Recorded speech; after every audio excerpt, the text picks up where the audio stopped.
Yes. चलिए. So, good afternoon to all of you. Let's go ahead with our discussion on the topic of house property. Special points. मेरे CA foundation के बच्चे आज ज़रा ज़्यादा मस्ती कर रहे थे. उनका डिसोल्यूशन का प्रॉब्लम सिंपल वाला था, लेकिन उनको मुझसे पहले सॉल्व करने में बड़ा दिलचस्पी था.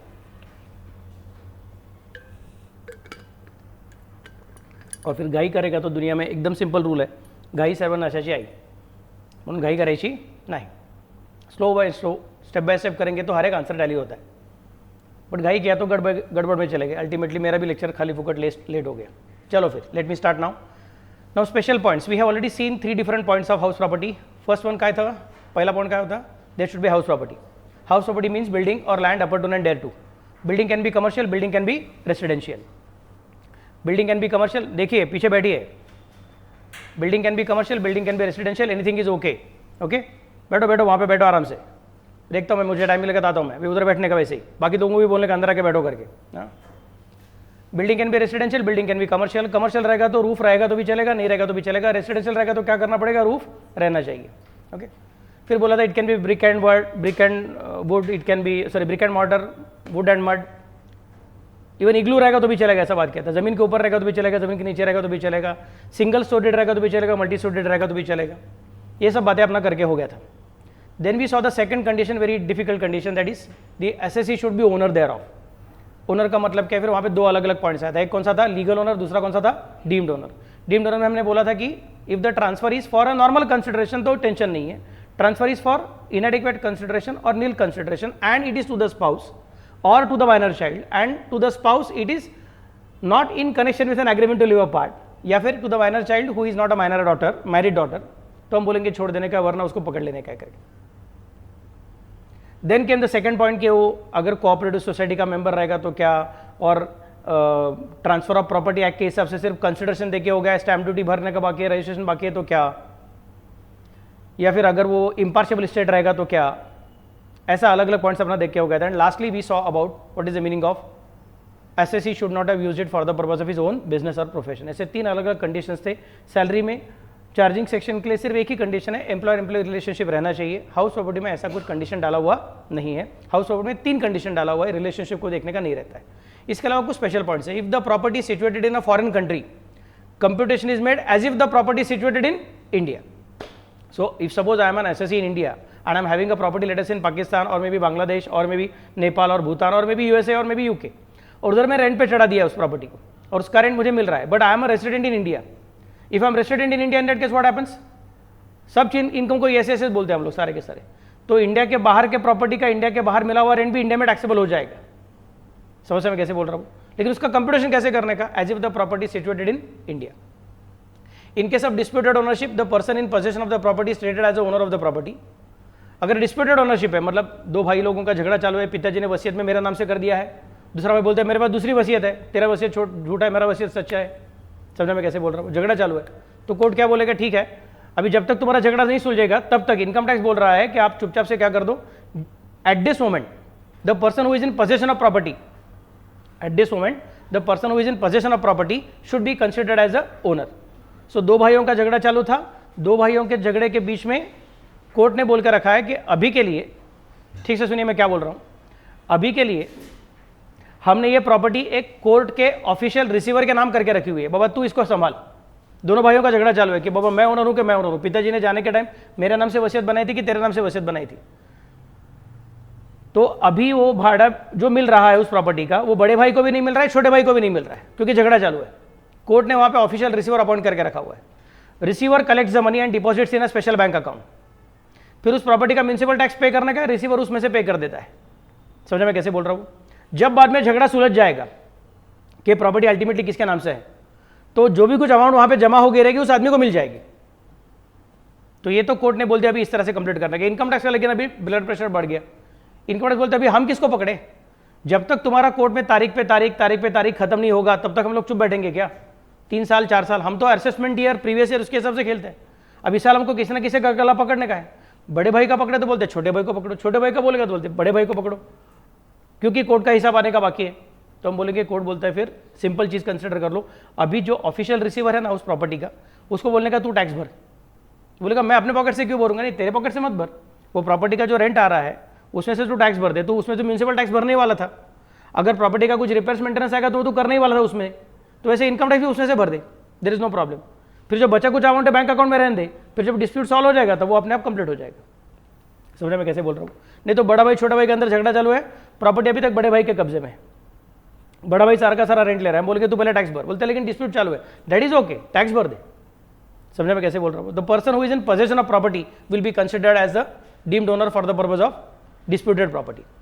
Even in case of a property held as stock in trade, this is a very special point. Stock in trade मतलब क्या है? प्रॉपर्टी का कंस्ट्रक्शन चालू है, बहुत सारा जगह पे ऐसा होता है कि बिल्डिंग का कंस्ट्रक्शन चालू हो जाता है।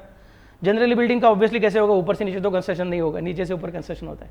नीचे से ऊपर का कंस्ट्रक्शन हो गया मतलब क्या हो गया, अभी ग्राउंड फ्लोर रेडी हो गया। ग्राउंड फ्लोर में जनरली शॉप्स बना के रखते हैं और ऊपर फिर धीरे धीरे रेसिडेंशियल फ्लोर बनाते जाते हैं। तो तभी गणपति का टाइम आ गया, गणपति का टाइम आ गया तो क्या करते हैं, नीचे के शॉप्स गणपति का मूर्ति बेचने के लिए दे देते हैं। नहीं तो दिवाली का टाइम आ गया, दिवाली का टाइम आया तो क्या करते हैं, तभी वो फटाका बेचने के लिए स्टॉल के लिए 15 दिन के लिए दे देते हैं। Building is under construction, building is under construction.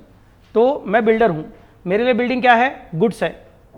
नहीं सर वो इमूवेबल है, that is okay, don't think in that particular direction, think in accounting manner. Accounting के हिसाब से बिल्डिंग क्या बन गया, मेरे लिए गुड्स बन गया है।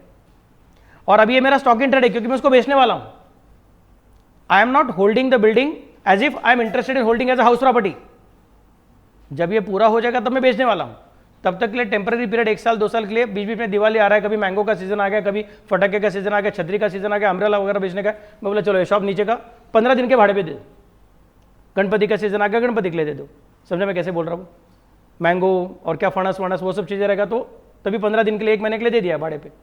अब उसका रेंट आ गया। क्वेश्चन ऐसा है कि ये रेंट को कैसे काउंट करें, पीजीबीपी करके काउंट करें, profits and gains of business profession, क्या हाउस प्रॉपर्टी काउंट करें? तो इनकम टैक्स ने बोल कर रखा है इसको भैया हाउस प्रॉपर्टी करके ट्रीट करना है, even if the property is held as stock in trade. क्योंकि हमारा कंडीशन क्या है, assessee should be owner thereof, owner and in his balance sheet he is recording it as stock in trade, के owner and in his balance sheet is recording as fixed asset, that is not important. Owner है ना, काम खत्म। समझा मैं कैसे बोल रहा हूँ? Got the idea? नेक्स्ट अगला पॉइंट है इन case of a composite rent. It is a composite rent, it's a very special point. अभी अपना ये सेंट्रल मॉल जो है, रास्ता क्रॉस करते हैं वहाँ पे सेंट्रल मॉल आती है, तो सेंट्रल मॉल रिलायंस अभी भाड़े पे ले लिया। तो उन्होंने क्या बोला कि आपका ये जो पूरा पूरा मॉल हमको भाड़े पे दे दो। मैं बोला हाँ ठीक है फिर ले लो। बोलते नहीं, पूरा मॉल भाड़े पे दे दो मतलब अंदर का एस्केलेटर और एलिवेटर जो चलता है वो भी आप ही मेंटेन करने का, लाइट बिल आप लोग ही भरने का, और नीचे जो पार्किंग है, पार्किंग में वो क्या बूम रहेगा हाथ ऊपर नीचे करने के लिए, वो पार्किंग का टिकट का सिस्टम वो भी आप ही मेंटेन करने का, टॉयलेट का सिस्टम पूरा आपने मेंटेन करने का, टॉयलेट को क्लीन करने के लिए जनरेटर आपने मेंटेन करने का, लिफ्ट चलाने के लिए ऑपरेटर आपने मेंटेन करने का, बाहर सिक्योरिटी गार्ड भी आपने मेंटेन करने का। मैं रिलायंस हूं, मैं सिर्फ अंदर गुड्स रखने वाला हूं और वो गुड्स को बेचने का सॉफ्टवेयर, उसका हार्डवेयर वो सब मेंटेन करने वाला हूं। लेकिन ये प्रॉपर्टी को मैनेज करने का है, इसके लिए कहां से रखवालदार लाएंगे, सिक्योरिटी गार्ड कहां से लाएंगे, वो पार्किंग लॉट को मैनेज करने के लिए लोग कहां से लाएंगे, पार्किंग का जो सिस्टम है टिकट निकालने का, टिकट काउंट करने का वगैरह करके वो सिस्टम कहां से लाएंगे, हम उसके पीछे अपना दिमाग चलाने वाले नहीं है। एस्केलेटर खराब हो गया, एलिवेटर खराब हो गया, हम दिमाग चलाने वाले नहीं है। यहाँ पे किसी मैकेनिक को ढूंढो और उसके हिसाब से रिपेयर करके लो, हम उसके पीछे दिमाग चलाने वाले नहीं है। हम आपको ज्यादा रेंट देने को तैयार है, लाइट बिल आप भरो, जनरेटर का सैलरी आप दे दो, ड्राइविंग वाला पार्किंग वाला उसका सैलरी आप दे दो, पार्किंग लॉट का जो भी कुछ सॉफ्टवेयर रहेगा सॉफ्टवेयर का खर्चा आप करो, एस्केलेटर एलिवेटर को मेंटेन करने का जिम्मेदारी आप उठाओ, सब कुछ आप करो।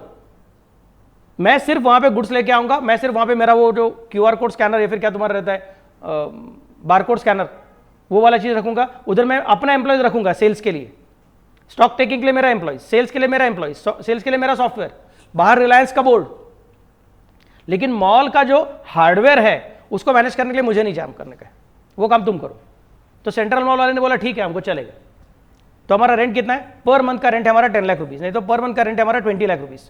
तो रिलायंस बोलते ठीक है आपको साल भर के लिए हम 2 करोड़ 40 लाख रुपए दे देंगे, लेकिन ये सब जिम्मेदारी तुम्हारा, म्यूनिसिपल टैक्स तुम्हारा, लाइट बिल तुम्हारा, जो भी कुछ आएगा। अभी पूरा मॉल है, पूरा सेंट्रली एयर कंडीशन है। समझा मैं कैसे बोल रहा हूँ?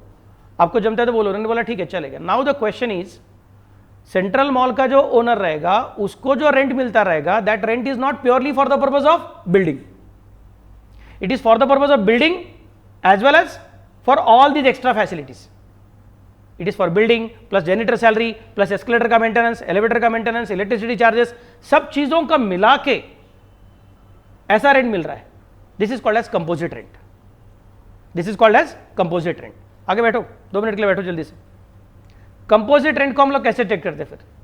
कंपोजिट रेंट का रूल एकदम सिंपल है कि अगर आपका जो एग्रीमेंट है, आपने जो एग्रीमेंट किया रहेगा अपने टेनेंट के साथ, उसके अंदर अगर आपने सेपरेट करना किया रहेगा कि how much is the rent for property and how much is the rent for other facilities, I repeat, how much is the rent for property and how much is the rent for other facilities, ये अगर आपने ठीक से बताया हुआ रहेगा तो property का rent will be called as income from house property and facilities का rent will be considered as income from other sources. लेकिन आपने एग्रीमेंट किया रहेगा पर मंथ 20 लाख, काम खत्म। उसमें से जेनिटर का सैलरी का कितना, इलेक्ट्रिसिटी चार्जेस का कितना, रिपेयर एंड मेंटेनेंस का कितना और प्रॉपर्टी का बिल्डिंग का कितना, ऐसा सेपरेशन आपने दिया हुआ नहीं रहेगा तो entire amount will be considered as income from other sources. फिर हाउस प्रॉपर्टी में नहीं आने का, क्योंकि हाउस प्रॉपर्टी का कंडीशन क्या है, there should be house property first, SSC should be owner thereof and SSC should not have used it for the purpose of his own business और profession. और बिल्डिंग का मतलब क्या है, building का मतलब pure building, land appurtenant thereto चलेगा, but उसके अंदर का lift and escalator and elevator and so many different things, वो सब बिल्डिंग नहीं बनता है। जेनिटर का सैलरी एंड ये सब चीजें, वो सब बिल्डिंग नहीं बनता है। समझा मैं कैसे बोल रहा हूँ? So from that view point, अगर कंपोजिट रेंट का एग्रीमेंट इस तरह से बनाया हुआ है कि how much is the rent for the property and how much is the rent for facilities, ये सेपरेट बताते रहोगे तो प्रॉपर्टी का रेंट हाउस प्रॉपर्टी, फैसिलिटीज का rent income from other sources. अगर सेपरेट नहीं रहेगा, एग्रीमेंट कंबाइंड रहेगा, तो entire amount income from other sources. Okay, next point, in case of a property, घर के बच्चे समझ में आ रहे? Namrata, Siya? Yes sir. Okay, चलो। Yes sir. In case of a property owned by co-owners, अभी को ओनर्स आ गए। कल एक था इम्पार्शिबल स्टेट। इम्पार्शिबल स्टेट में क्या आया था कि पिताजी चले गए, उन्होंने वसीयत में लिख के रखा है मेरा प्रॉपर्टी का पार्टीशन करने का नहीं है, वो इम्पार्शिबल स्टेट क्रिएट हो गया था। यहाँ पे उल्टा सिचुएशन है, मैं और मेरा दोस्त, हम दोनों एक दूसरे के काफ़ी गहरे दोस्त हैं, मैं और कौसुफ सर। हमने बोला सर अभी ये 5th फ्लोर पे अपने को एक क्लासरूम मिल रहा है, तो हम लोग उसको भाड़े पे नहीं लेते, हम लोग उसको परचेस करते हैं। कौसुफ सर बोले आनंद सर लेकिन वो लगभग 2 करोड़ का, अब मुझे इतना इन्वेस्ट नहीं करने का। मैं बोला हाँ मुझे भी इतना इन्वेस्ट नहीं करने का, लेकिन हम लोग ऐसा करेंगे ना, फिर साथ में इन्वेस्ट करते हैं। आप 1 करोड़ लेके आओ, 1 करोड़ मैं लेके आता हूँ, हम दोनों मिलकर 2 करोड़ लेके आएंगे। तो प्रॉपर्टी किसके नाम से? बोलता property will be in the name of both of us. पीछे मत बैठो, आगे बैठो, उधर कंप्यूटर बैठा है, लैपटॉप है, उसको बैठेगा क्या तू? थोड़ा नीचे भी देखना मेरे बच्चे, हमेशा लास्ट बेंच पे बैठेगा क्या किसी भी हालत में?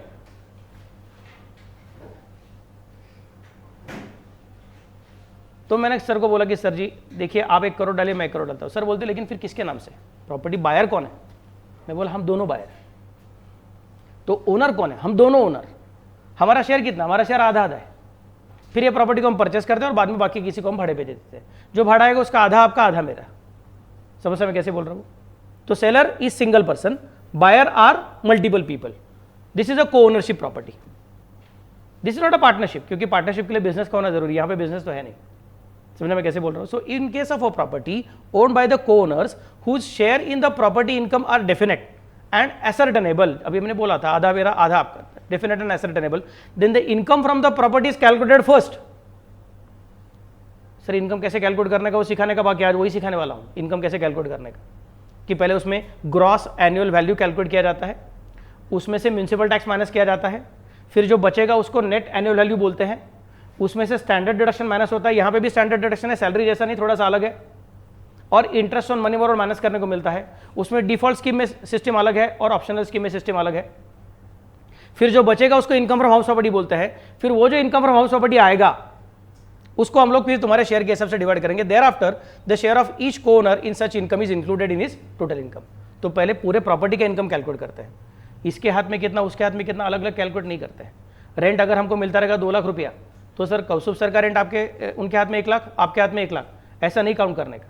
पहले रेंट प्रॉपर्टी का 2 लाख है ऐसा काउंट करने का, फिर प्रॉपर्टी का 2 लाख रेंट, प्रॉपर्टी का म्युनिसिपल टैक्स, प्रॉपर्टी का स्टैंडर्ड डिडक्शन, प्रॉपर्टी का इंटरेस्ट ऑन मनी बोरोड, सब माइनस करने का। फिर जो बचेगा वो नेट इनकम रहेगा, नेट इनकम के 2 टुकड़े करने का, रेंट के 2 टुकड़े नहीं करने का। If the property is by co-owners and the shares are definite and ascertainable, then compute the income from the house property first and divide it according to the ascertainable shares. समझा मैं कैसे बोल रहा हूँ? These are the different points. Now comes the next part that is called as property type. Property 3 तरीके की रहती है, एक को बोलते हैं सोप, एक को बोलते हैं लोप, एक को बोलते हैं डलोप. सोप म्हणजे काय? SOP, self occupied property. LOP म्हणजे काय? LOP, let out property. आणि डलोप म्हणजे काय? DLOP, deemed to be let out property. जरा 1 मिनट पढ़ो, मैं इनका जरा नोटबुक चेक कर लेता हूँ.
ओके, फाउंडेशन के बच्चे मतलब उनको लगता है कि अभी हम लोग हाथ पहुंच गए, 12वीं एग्जाम खत्म हो गया तो अपना हाथ स्वर्ग को पहुंच गया करके। एक बार इधर आएंगे तो बाद में समझेगा कि क्या हालत खराब होता है करके।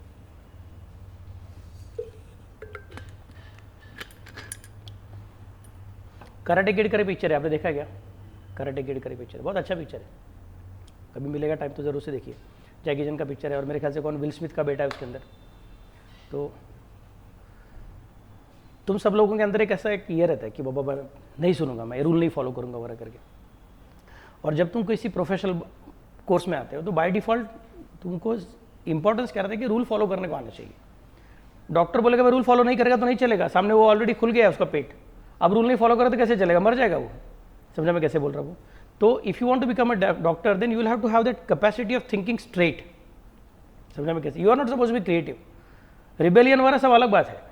तो तुमको इन्वेंटर बनना पड़ेगा, डॉक्टर बनने को आया ना तो बात अलग हो जाता है, इन्वेंटर नहीं है फिर इन दैट केस। मेडिसिन ढूंढने का है तो अलग चीज़ हो गई, सर्जरी का नया मेथड ढूंढने का तो अलग चीज़ हो गई। समझा मैं कैसे बोल रहा हूँ? लेकिन तुम बोल रहे नहीं सर मैं इतना सब अलग चीज़ नहीं ढूंढ सकता हूँ, मैं रूल्स को फॉलो करूँगा, ठीक है बेस्ट। समझा मैं कैसे बोल रहा हूँ? There are so many different experts के बाबा नहीं, फिर अभी हार्ट स्पेशलिस्ट है, इनका हाथ से किया तो बराबर कोई भी चीज़ को बराबर सॉल्व कर देता है, because you can see the things more properly and you can follow the rules properly.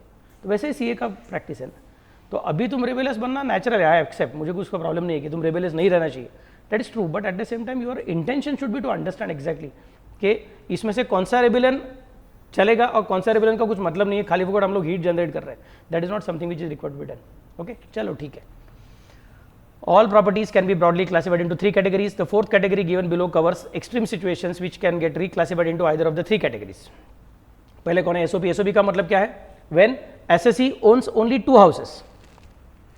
When SSE owns only two houses and the same is used by him for his own residence, it is called as SOP. When the SSE owns only two houses and the same is used by him for his own residence, it is called as SOP. Sir मेरा ही घर है, मैं खुद के रहने के लिए use कर रहा हूं, तो इनकम तो नहीं हो रहा है ना। हाँ इनकम नहीं होता रहेगा, दैट्स अ डिफरेंट स्टोरी, लेकिन इसको हम हाउस प्रॉपर्टी मान चुके हैं। अगर खुद के बिजनेस के लिए यूज करेगा तो हाउस प्रॉपर्टी नहीं है, अगर खुद के बिजनेस के लिए यूज करेगा तो हाउस प्रॉपर्टी नहीं है, लेकिन खुद के रहने के लिए यूज करेगा तो हाउस प्रॉपर्टी है। लेकिन इनकम कितना कंसिडर करेंगे? नील कंसिडर करेंगे। Gross annual value of the SOP is always considered as nil, gross annual value is always considered as nil. Next part कुठला आहे? एलओपी. एलओपी म्हणजे काय? When the property is actually let out by the SSC it is called as LOP. The gross annual value of LOP is higher of reasonable rent and actual rent. मतलब अभी अपने को दो नया चीज सीखने का है, मतलब एक्चुअली तीन नया चीज. एक ग्रॉस एनुअल वैल्यू मतलब क्या है उसका डेफिनेशन सीखने का है. वो नील रहती है एसओपी के बारे में, वो तो ईजी है, लेकिन एलओपी के बारे में ग्रॉस एनुअल वैल्यू कैलकुलेट करने के लिए दो चीजों को सीखना पड़ेगा, आइदर द रीजनेबल रेंट और द एक्चुअल रेंट. फिर इन दोनों को कंपेयर करना पड़ेगा. तो सर किसको रीजनेबल रेंट बोलेंगे वो भी सीखना पड़ेगा, और किसको एक्चुअल रेंट बोलेंगे वो भी सीखना पड़ेगा. Last part डीएलओपी. डीएलओपी का मतलब क्या है? Deemed to be let out property. When the SSC owns more than two properties and keeps all of them more than two. बाबा लोग more than two. When the SSE owns more than two properties and keeps all of them for his own residence, खुद के रहने के लिए सारे के सारे प्रॉपर्टीज रख देता है. दो से ज्यादा प्रॉपर्टी. हम बोलेंगे सर आप क्या कर रहे हो, आप काफी रईस हो, आपको एक नहीं दो नहीं बल्कि दो से ज्यादा प्रॉपर्टी खुद के नाम से रखना भी पॉसिबल है, और फिर ये सब प्रॉपर्टी आपने लेट आउट भी नहीं किया है, आप खुद के रहने के लिए यूज कर रहे हो. तो actually speaking you are creating artificial scarcity in the real estate market. I repeat, आप ज्यादा प्रॉपर्टी लेके रखे हो और सभी प्रॉपर्टी को फिर से बार किसी और को यूज करने को भी नहीं दे रहे हो. सब कुछ मेरा है और मैं किसी को यूज करने को भी नहीं दूंगा, भाड़े पे भी नहीं दूंगा, ऐसे ही पकड़ के रखूंगा. So what will happen? There will be artificial scarcity. Government ने आपको परमिशन दिया यहां पे बिल्डिंग बांधने के लिए. गवर्नमेंट ने बोला ठीक है यहां पे 15 स्टोरी का बिल्डिंग बांध सकते हो. समझा मैं कैसे बोल रहा हूं? तो गवर्नमेंट ने कुछ तो सोचा है, बाबा यहां पे इतना पानी का कनेक्शन देना पड़ेगा, यहां पे रास्ता इस तरह से बनाना पड़ेगा. समझा मैं कैसे बोल रहा हूं? पानी का कनेक्शन ऐसे देना पड़ेगा, रास्ते ऐसे बनाना पड़ेगा, और गार्बेज कलेक्शन के लिए ये करना पड़ेगा, और पुलिस चौकी ऐसे बनाना पड़ेगा, स्कूल्स यहाँ पे बनाने पड़ेंगे, गार्डन यहाँ पे बनाना पड़ेगा. गवर्नमेंट ने टाउन प्लानिंग किया हुआ उसके लिए, और आप वो 15 स्टोरी बिल्डिंग में 5-5, 6-6 यूनिट लेके रखते हो और उसको बंद रखते हो. अब बंद रखोगे तो दो अलग अलग चीजें होंगी. बाकी जो यूनिट्स है उसको पानी बहुत अच्छा मिलेगा, क्योंकि 5-6 यूनिट्स का पानी यूज नहीं हो रहा है ना. समझा मैं कैसे बोल रहा हूँ? गार्बेज कलेक्शन की भी प्रॉब्लम नहीं होगा, और उधर से वो पार्किंग का भी झगड़ा नहीं होगा, और गाड़ियाँ जब गेट्स के बाहर आएंगी, गेट के बाहर आएंगी तो रास्ते पे ट्रैफिक जाम भी नहीं होगा, तो एरिया बहुत अच्छा दिखेगा, बड़ा बिल्डिंग है लेकिन शांत है, तो सबको पानी बराबर मिल रहा है वगैरह वगैरह करके। समझा मैं कैसे बोल रहा हूँ? तो व्हाट विल हैपन, उस बिल्डिंग में घर परचेस करने के लिए सब लोग भाग भाग के आएंगे, तो सप्लाई ज़्यादा नहीं है, सप्लाई तो रिस्ट्रिक्टेड है और डिमांड बढ़ते जा रहे हैं, what will happen, prices will go up. तो आप क्या क्रिएट करना चाहते हो? आर्टिफिशियल स्कैर्सिटी क्रिएट करके अपने प्रॉपर्टी का वैल्यू बढ़ा के रखते हो।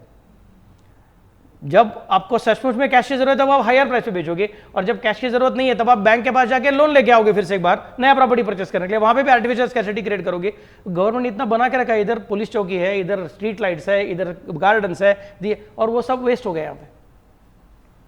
उससे अच्छा गवर्नमेंट यहाँ पे बना के जगह जहां पे एक्चुअली लोगों को जरूरत है, जहां पे बहुत ज्यादा लोग रह रहे हैं, उधर बनाते ज्यादा फायदा हो सकता था। So you are creating a disturbance, you are trying to create a skewing in the market. आप मार्केट को अपने पास खींच के लेके जा रहे हो, आर्टिफिशियल स्कैर्सिटी क्रिएट कर रहे हो। जिस तरह से स्टॉक मार्केट में हर्षद मेहता वो स्कैम कर रहा था, झूठ मूठ का डिमांड दिखाने का है, प्राइस बढ़ा के लेने का, बाद में फट से बेच देने का है। समझा मैं कैसे बोल रहा हूँ? वैसा रियल एस्टेट मार्केट में आप करने का कोशिश कर रहे हो, हम आपको इसके लिए बढ़ावा नहीं देंगे। आपने भले ही ये प्रॉपर्टी लेट आउट नहीं किया रहेगा तो भी हम लोग अज्यूम करेंगे कि आपने लेट आउट किया हुआ है और आपका इनकम कैलकुलेट करके आपको टैक्स भरने को बोलेंगे। सर लेकिन income tax is on the income. Yes, तो मैंने इनकम कमाया ही नहीं है। यस, क्योंकि मैंने लेट आउट किया ही नहीं ना, मुझे रेंट मिला ही नहीं ना सर। मैं बोलूँगा हाँ, लेकिन आपने आर्टिफिशियल स्कैर्सिटी क्रिएट किया है। मतलब आप बाद में क्या करोगे, इस प्रॉपर्टी का भाव बढ़ा के लोगे और बाद में उसको बड़े भाव पे बेचोगे और उसमें से प्रॉफिट कमा ही लोगे, तो उससे अच्छा आप अभी हमको टैक्स भर दो। समझा मैं कैसे बोल रहा हूँ? तो मैं 10 बार सोचूंगा, अरे यार रेंट पे नहीं दिया तो भी टैक्स भरना पड़ रहा है, उससे अच्छा चुपचाप से रेंट पे दे देता हूँ। पैसा कमाया नहीं तो भी टैक्स भरना पड़ रहा है, पैसा कमाया ऐसा समझ के, उससे अच्छा चुपचाप से पैसा कमाता हूँ।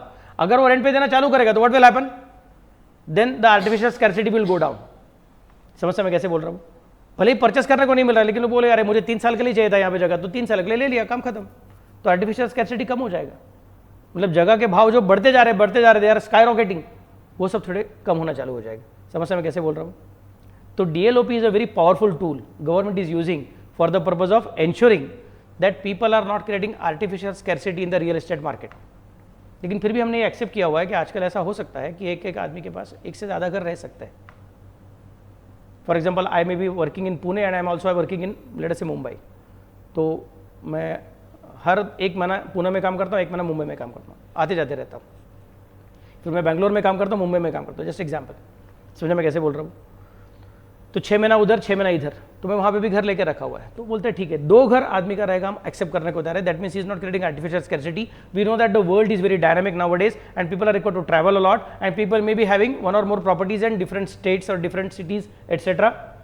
Up to 2 properties we are ready to accept कि तुमने खुद का ही नाम से ज्यादा घर लेके रखा है और वो किसी और को भाड़े पे नहीं दे रहे हो, खुद ही यूज कर रहे हो। क्योंकि आजकल का जिंदगी ऐसा है कि आदमी को इधर उधर काम करना पड़ता है, तो बार बार होटल में किधर रहेगा, उससे अच्छा घर लेके रखा हुआ है। एग्रीड, खुद के रहने के लिए, आर्टिफिशियल स्कैर्सिटी के लिए नहीं है, खुद की जिंदगी को आसान बनाने के लिए। हम इसको डीएलओपी का थप्पड़ नहीं मारेंगे। लेकिन 2 से ज्यादा घर आपके पास है, खुद के नाम से है और ऊपर से आपने वो भाड़े पे नहीं चढ़ाया है, आपने खुद के नाम से रखा है और कोई नहीं तो मैं उसको वेकेंट रखूंगा, बंद करके रखूंगा, बस लॉक लगाऊंगा, बट किसी को दूंगा नहीं, तो you are creating artificial scarcity, then we are going to catch you. तो डीएलओपी का रूल क्या है, when the SSC owns more than 2 properties and keeps all of them for his own residence, then any 2 properties as per his choice.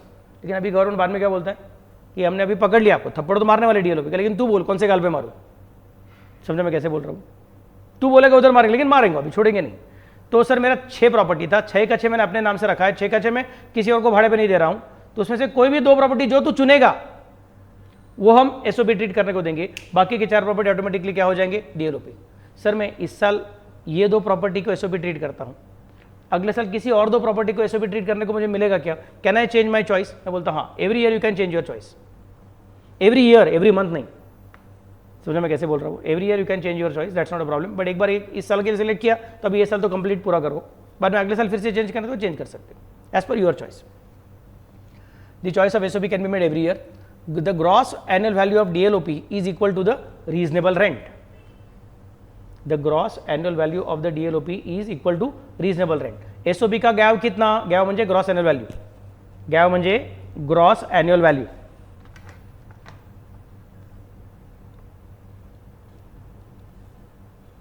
GAV, GAV GAV, gave. समझे मैं कैसे बोल रहा हूँ? तो गैव एसओपी का कितना रहता है? एसओपी का गैव इज नील, एलओपी का GAV is higher of, higher बाबा लोग, हायर ऑफ आरआर और एआर। समझ मैं कैसे बोल रहा हूँ? और डीएलओपी का GAV is equal to always RR, reasonable rent. मतलब डीएलओपी का गैव कैलकुलेट करने के लिए हमको एआर देखने की जरूरत नहीं है। क्यों? क्योंकि एआर है ही नहीं ना, उसने लेट आउट किया ही नहीं है ना एक्चुअली स्पीकिंग। समझेगा मैं कैसे बोल रहा हूँ? Okay, next part. So now sir how should I decide which one is my SOP and which one is my DLOP? बोलेंगे वो तो आप बाद में डिसाइड करो। ये पैरा जो है मैं इसको पेंडिंग रखता हूँ, प्रॉब्लम आएगा तो बाद में डिसाइड करूँगा। अभी से डिस्कस करूँगा तो बाउंसर जाएगा, क्योंकि अभी तक हमने बेसिक सिस्टम ही सीखा नहीं है। समझना मैं कैसे बोल रहा हूँ? तो जैसे वो पॉइंट आएगा तब सिखा दूंगा। पहले पॉइंट ये अभी पेंडिंग रखा है, याद रखना।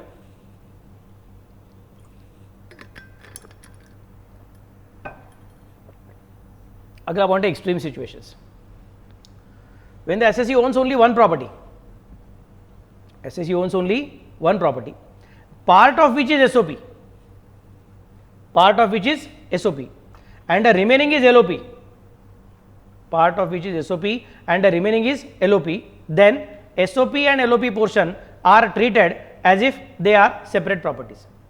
मतलब क्या है? ये मेरा घर है,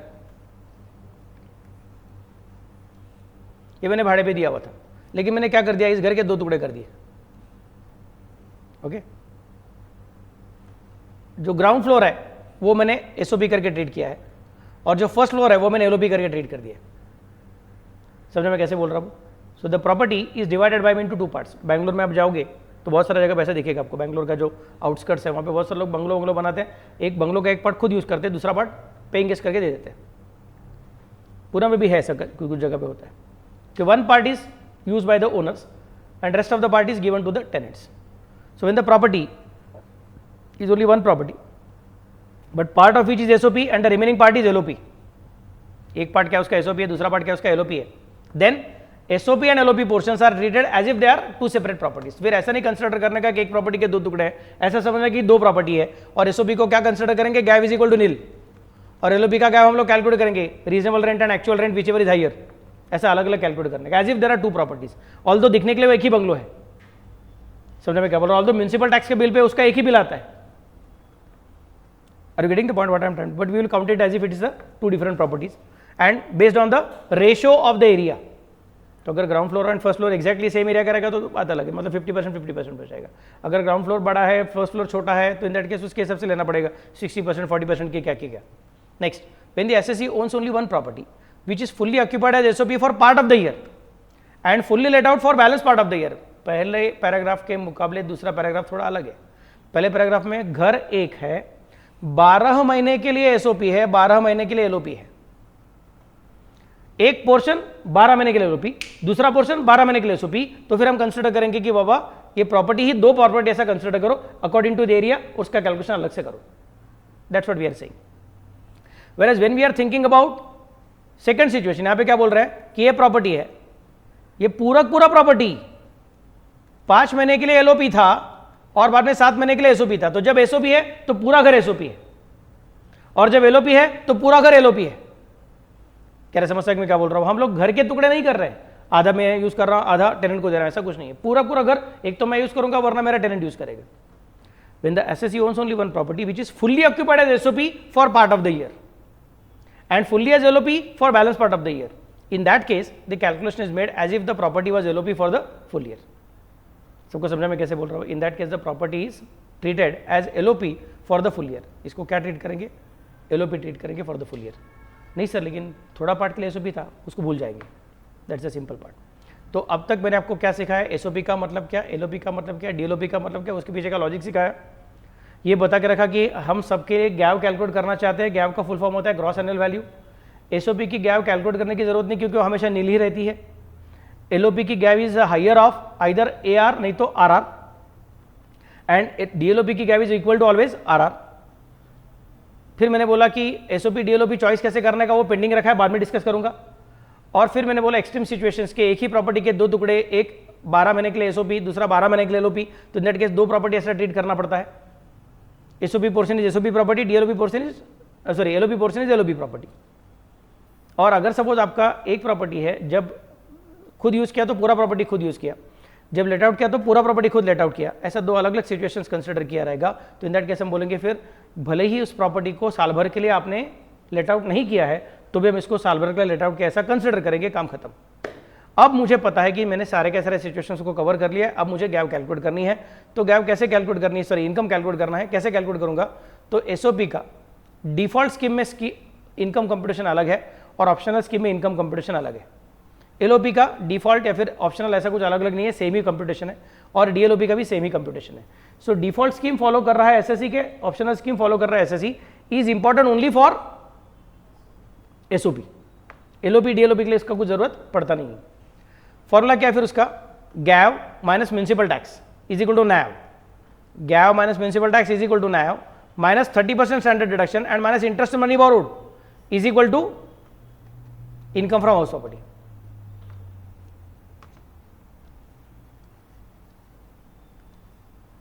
is equal to income from house property.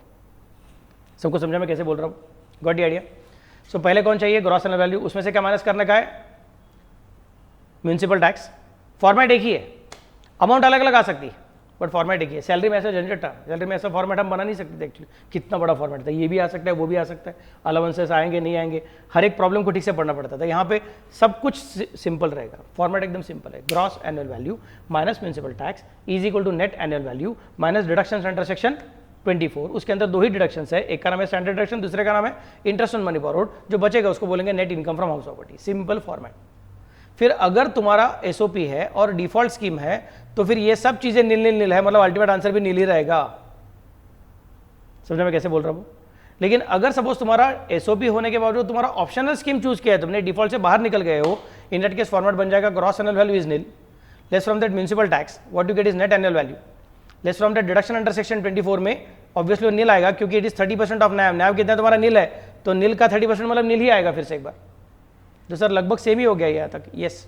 लेकिन आगे यहाँ पे इंटरेस्ट ऑन मनी बोरोड का डिडक्शन मिलता नहीं है, यहाँ पे इंटरेस्ट ऑन मनी बोरोड का डिडक्शन मिलता है। कितना मिलता है, जितना इंटरेस्ट पे किया रहेगा सारा का सारा मिलेगा क्या, नहीं, देयर आर सम लिमिट्स। तो either the amount of interest paid और the limit whichever is less that will be allowed as a deduction. तो सर लेकिन अगर सब कुछ नील है और उसमें से हम लोग इंटरेस्ट माइनस करेंगे, नील में से इंटरेस्ट माइनस किया तो आंसर नेगेटिव आएगा, मैं बोलूंगा यस। सो एसओपी है, एसओपी है और डिफॉल्ट स्कीम खेलोगे तो answer is going to be nil, और एसओपी है और ऑप्शनल स्कीम खेलोगे तो answer can be either nil और it can also be negative. क्या समझ मैं कैसे बोल रहा हूं, गॉट द आइडिया। निगेटिव ही आएगा इसका गारंटी नहीं है, क्योंकि अगर ऐसा रहेगा कि मेरा ऑप्शनल स्कीम है और मेरा एसओपी है लेकिन मैंने वो प्रॉपर्टी के लिए लोन लिया ही नहीं है, फिर लोन लिया था लेकिन लोन मेरा रिपे करके हो गया है, लोन लिया ही नहीं है या फिर लोन रिपे करके हो गया, मतलब इंटरेस्ट कुछ भरने का जरूरत ही नहीं है, फिर आपका इंटरेस्ट भी जीरो ही आएगा फिर इन दैट केस। तो ऑटोमेटिकली आपका आंसर ऑप्शनल स्कीम में भी नील आएगा। इसके लिए ऑप्शनल स्कीम में क्या बोला है, आइदर नील और निगेटिव, और डिफॉल्ट स्कीम में क्या बोला है, इंटरेस्ट माइनस करने को मिलता ही नहीं है तो सारा का सारा नील ही रहता है वो। Got the idea what I am trying to specify. Next, अगर आप बोलोगे एलओपी, एलओपी में बोलते हैं सर गैप कितना कैलकुलेट करने का, एआर और RR whichever is higher, वो अभी अब दिखा था हमने, यहाँ पे लिखा था ना हमने, ये हायर ऑफ, ये पॉइंट है। क्लियर मैं कैसे बोल रहा हूँ, ओके। तो एआर और आरआर, एआर मतलब क्या एक्चुअल रेंट, आरआर मतलब क्या reasonable rent, whichever is higher, उसमें से म्यूनिसिपल टैक्स माइनस करने का बचेगा उसको क्या बोलेंगे नेट एनुअल वैल्यू, उसमें से स्टैंडर्ड डिडक्शन माइनस करने का 30% and interest on money borrowed minus करने का है। यहाँ पे interest on money borrowed minus करने को रिस्ट्रिक्शन नहीं है, जितना इंटरेस्ट रहेगा उतना आप माइनस कर सकते हो। इसके लिए आंसर नील भी हो सकता है या फिर निगेटिव भी हो सकता है या फिर पॉजिटिव भी हो सकता है।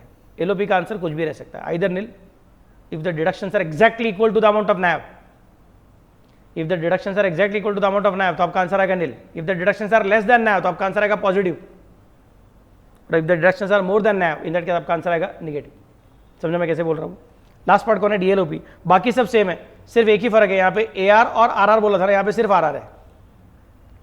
आरआर में से क्या माइनस करने का, म्यूनिसिपल टैक्स, जो बचेगा उसको क्या बोलेंगे NAV, डिडक्शन अंडर सेक्शन 24 दोनों मिल जाएंगे, यहाँ पे भी अनरिस्ट्रिक्टेड है याद रखना। तो आंसर कैन भी आगे नील और निगेटिव और पॉजिटिव। सबको समझा, क्लियर। चलो फटाफट लिख के लो, ये फॉर्मेट ज़रा इंपॉर्टेंट है मेरे लिए बहुत।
इकडे वळा.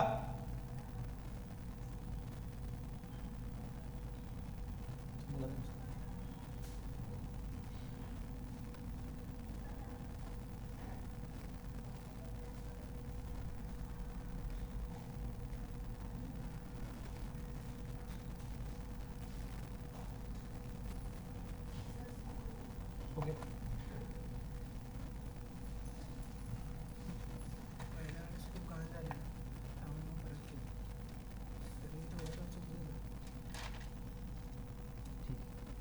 घाई नका करू. मी सांगतो माझ्यावर करायचं. मी सांगतो माझ्यावर करायचं. बस घाई नाही करायची. हां ते हे झालेलं काय म्हणतात कॉपी करताच.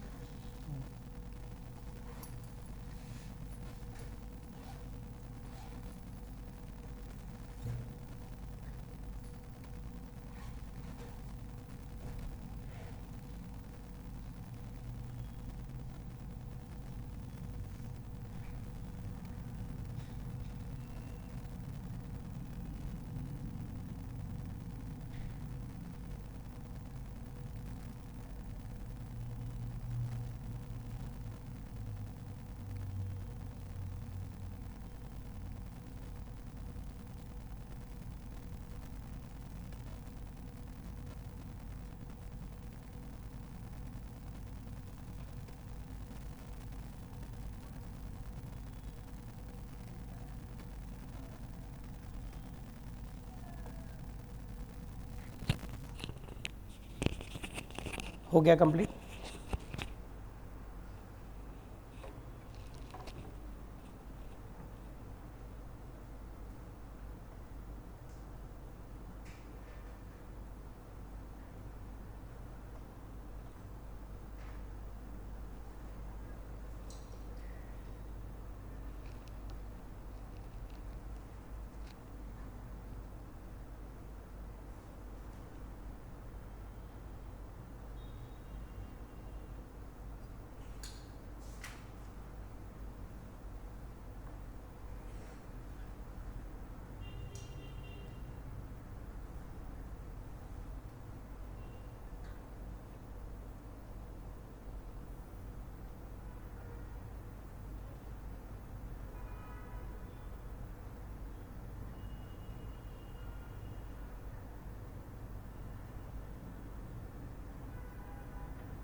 कंप्लीट. शैल आई गो अहेड?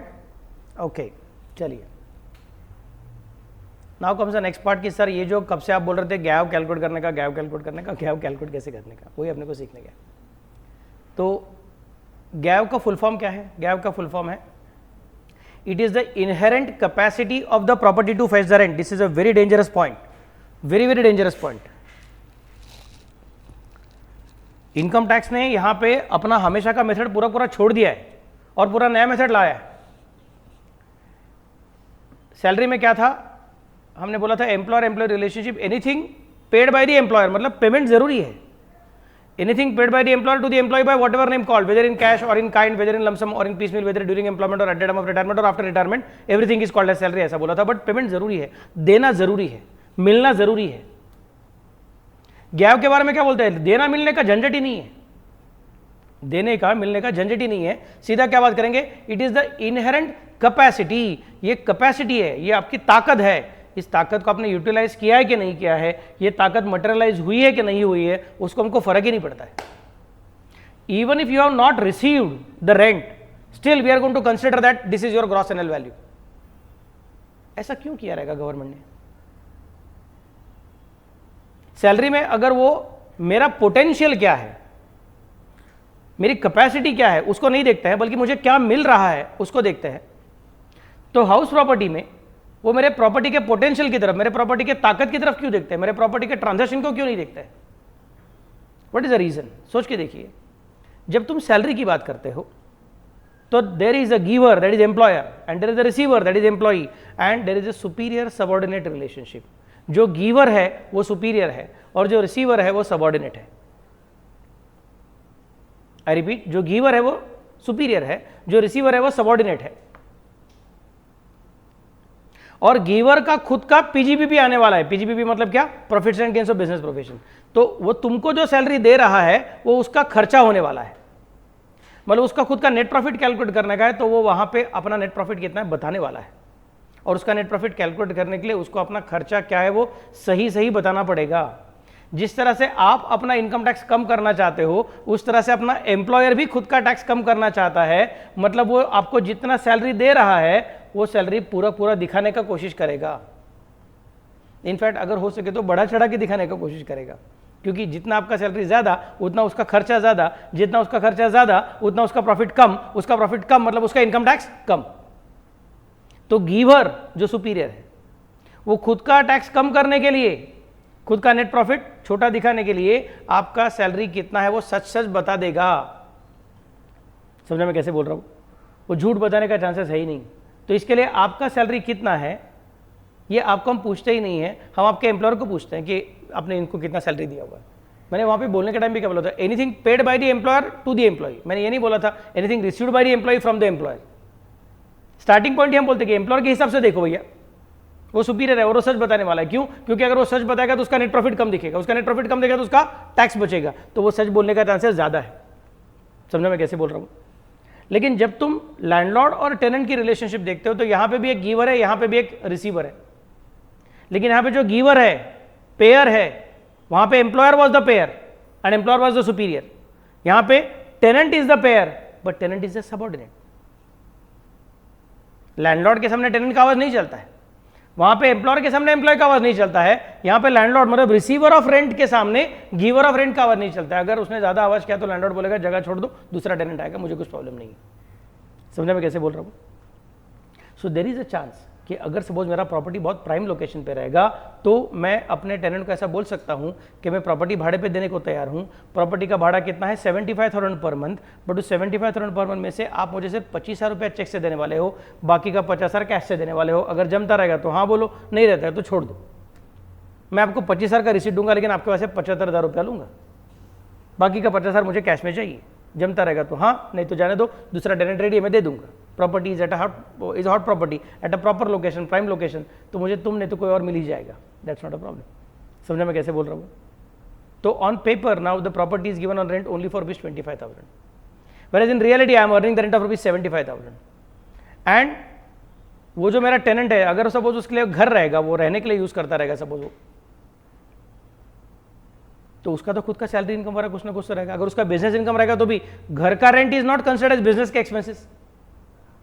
क्या समझता है मैं कैसे बोल रहा हूँ? घर का रेंट, बिजनेस का, शॉप का rent can be considered as business का एक्सपेंस, बट घर का रेंट क्या है बिजनेस के एक्सपेंसेस, तो माइनस करने को नहीं मिलेगा उसको वैसे भी।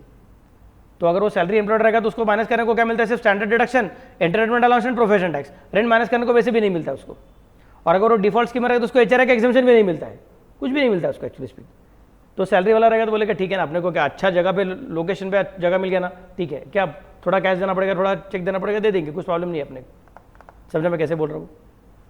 तो here you will find that अगर हम लोग देखेंगे कि लैंडलॉर्ड को कितना मिला या फिर टेनेंट ने कितना पे किया, उसके हिसाब से चेक करने को जाएंगे तो देयर इज अ चांस कि हम लोग कभी कभी आराम से फंस जाएंगे।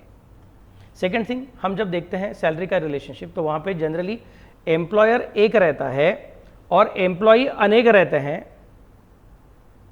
हमने एम्प्लॉयर का शेंडी पकड़ लिया तो सभी एम्प्लॉय का शेंडी अपने आप पकड़ा जाता है, there is no problem. Landlord और टेनेंट में देयर इज नो गारंटी कि एक ही टेनेंट रहेगा और बहुत सारे लैंडलॉर्ड रहेंगे, ऐसा कुछ नहीं है। इनफैक्ट लैंडलॉर्ड एक रहेगा और बहुत सारे टेनेंट रहेंगे। अगर सपोज मेरा एक पूरा बिल्डिंग है खुद का, समझा मैं कैसे बोल रहा हूँ, पूरा बिल्डिंग मेरा है, उस बिल्डिंग में लेटर से 60 अलग अलग फ्लैट्स है, 60 फ्लैट्स है और मैं 60 फ्लैट अलग अलग लोगों को भाड़े पे देता हूँ। तो मेरा इनकम कितना चेक करने का तुमको 60 लोगों को जाके पूछना पड़ेगा, अरे तूने कितना रेंट है, तूने कितना रेंट है, तूने कितना रेंट है, तूने कितना रेंट है। It's very difficult. In case of employee तुमने सिर्फ एम्प्लॉयर का शेंडी पकड़ लिया, एम्प्लॉय का सारा कच्चा छीटा पड़ जाता है, क्योंकि employee cannot work at multiple different employers at the same time. समझा मैं कैसे बोल रहा हूँ? But a landlord may have multiple properties and all the properties can be offered by him on rent. तो लैंडलॉर्ड ने कितना पैसा कमाया ये चेक करने के लिए तुमको लैंडलॉर्ड के सारे टेनेंट को पकड़ना पड़ेगा। और सब टेनेंट अभी वो किसी के साथ बोलेगा ठीक है सारा का सारा चेक से दे दो, किसी के साथ बोलेगा सारा का सारा कैश दे दो, किसी को पार्सल करके रखेगा। It's very difficult to identify how much is going to happen, how much is not going to happen. इसके लिए इनकम टैक्स बोलता है ठीक है, हमने अभी कान पकड़ लिया, सैलरी का लॉजिक के ट्रांजैक्शन के वैल्यू को देखो, इसको हम नहीं कंसिडर करेंगे। हमको पता है यहाँ पे जो सुपीरियर है वही इनकम रिसीवर है, और हर एक इनकम रिसीवर अपना टैक्स कम करना चाहता है, इसके लिए अपना इनकम कम कमाया है ऐसा दिखाने का कोशिश करेगा, टैक्स का चोरी करने का कोशिश करेगा। तो हम तुम्हारे ट्रांजैक्शन को इग्नोर ही कर देंगे, गोली मार देंगे, हम देखेंगे नहीं तुमने ट्रांजैक्शन कितने का किया है, हम देखेंगे तुम्हारा ट्रांजैक्शन कितने का हो सकता था, नहीं किया तुम झूठ बोल रहे हो ही नहीं सकता। अगर तुमको पता है कि इस प्रॉपर्टी का 75,000 मिलेगा तो तुम खाली फुकट 25,000 क्यों एक्सेप्ट करोगे? ऐसा दुनिया में कौन गधा है जो बोलेगा कि पैसा मिलता है लेकिन मुझे नहीं चाहिए, लक्ष्मी को ठुकराएगा? That's not going to happen. नहीं सर, सचमुच वो मेरा भाई है ना, इसके लिए उसको मैं कम चार्ज लगा रहा हूँ। तो तुमने तुम्हारे भाई को मदद किया है, इसका बोला हम लोग इनकम टैक्स कम करने वाले नहीं है, वो हमारा भाई नहीं है, उसको मदद करें। समझना मैं कैसे बोल रहा हूँ? तो तुमने 25 के हिसाब से दिया रहेगा, चलो मान लिया, झूठ नहीं बोल रहे हो तुमको सचमुच में 25 ही मिल रहा है, बाकी का कैश में कुछ नहीं मिल रहा है, पता है हमको, चलो ठीक है नो प्रॉब्लम, लेकिन फिर भी हम टैक्स 75 के हिसाब से लगाएंगे, 25 के हिसाब से नहीं लगाएंगे। समझ मैं कैसे बोल रहा हूँ? Because we are not interested in looking at your transaction, we are interested in looking at your inherent capacity. Inherent capacity मतलब पोटेंशियल क्या है? Is it clear to all of you? So GAV is a big deviation from the general understanding of how income is required to be computed. बाकी सब जगह पे income is based on the transaction value, whereas income from house property में gap, that is the starting point of computation of income, is not dependent on transaction value but it is dependent on the potential value, capacity value, ताकत कितनी है, वो ताकत को use किया कि नहीं किया वो इंपॉर्टेंट नहीं है। समझा मैं कैसे बोल रहा हूँ? क्लियर? Any difficulty? घर के बच्चे समझा करे? Yes.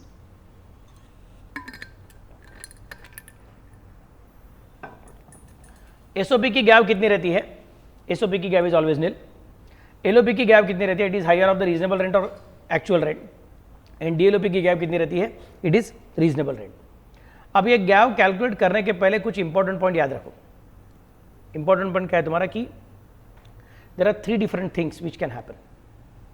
First one is called as vacancy rent, second one is called as unrealised rent, and third one is called as lower rent.